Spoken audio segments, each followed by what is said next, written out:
What's up, guys? Welcome back to yet another ranking. I'm going to rank the Omen franchise from least to most favorite. Now, real quick before we get started, I just got to mention a couple things real quick.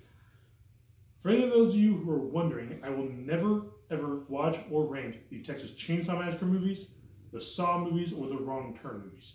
So, don't ask. Lastly, as I probably should have mentioned in the last video, I did not grow up with this franchise. I did not grow up with the Evil Dead films. If I did, this would be a worst to best list, but it's not. It's least most favorite.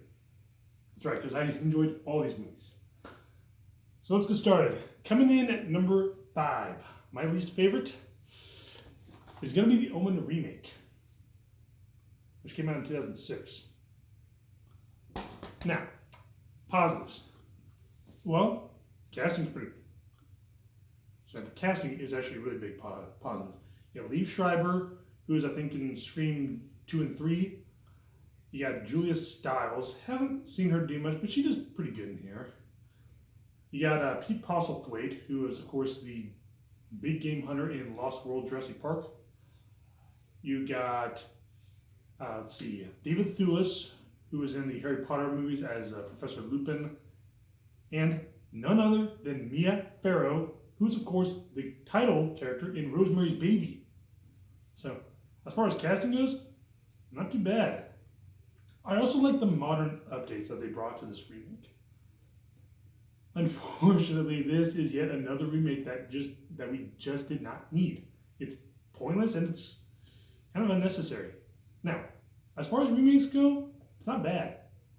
It's definitely a lot better than like the Prom Night remake or the Fog remake, but we just didn't need one. So, I'll probably overall give this one 3 skulls out of 5. It's not bad, just could have been better. Coming in at number 4 for me personally is Omen for The Awakening. Now, this is a little made-for-TV sequel in the series. And it's probably the most forgettable of them all. First, the positives. You have a private investigator who I believe played the mayor in TriStar's Godzilla movie. He's very entertaining in this movie, given the little bit of screen time that he has. All these movies have very elaborate and at least inventive ways to kill people, even if they're not particularly graphic.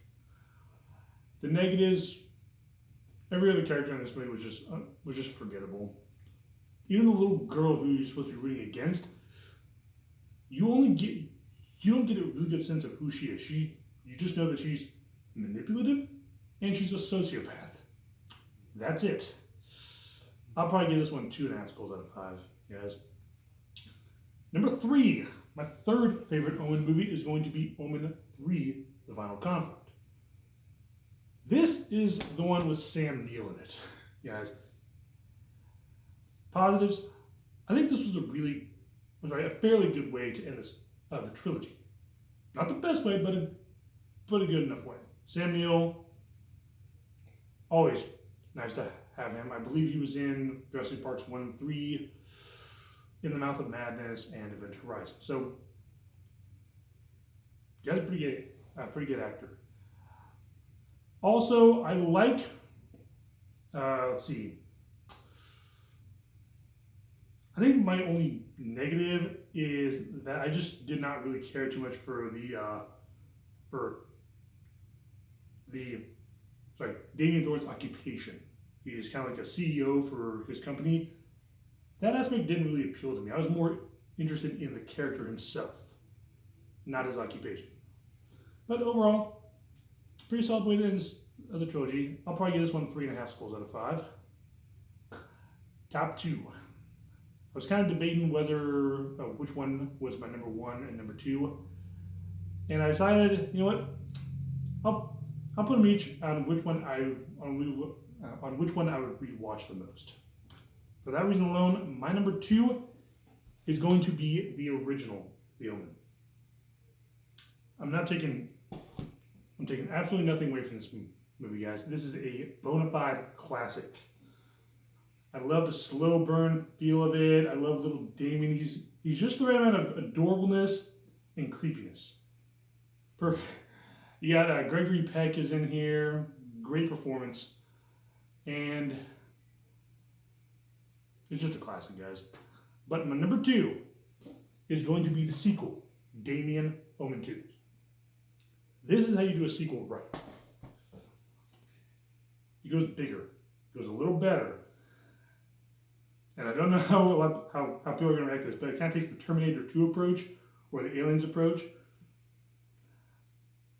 You get to kind of you get more of a feel of who Damien is in this movie. You get a really nice kind of dynamic and interaction between him and his cousin, which definitely adds to the character. You get a big increase in the body count here, and it's just a great movie. So, overall, I would say for sure watch the original trilogy. You could probably skip parts 4 and the remake, but for sure watch the original trilogy. Well, that's my ranking, guys. Join me next time when I will rank the Open Water trilogy. But until then, stay safe and keep social distancing.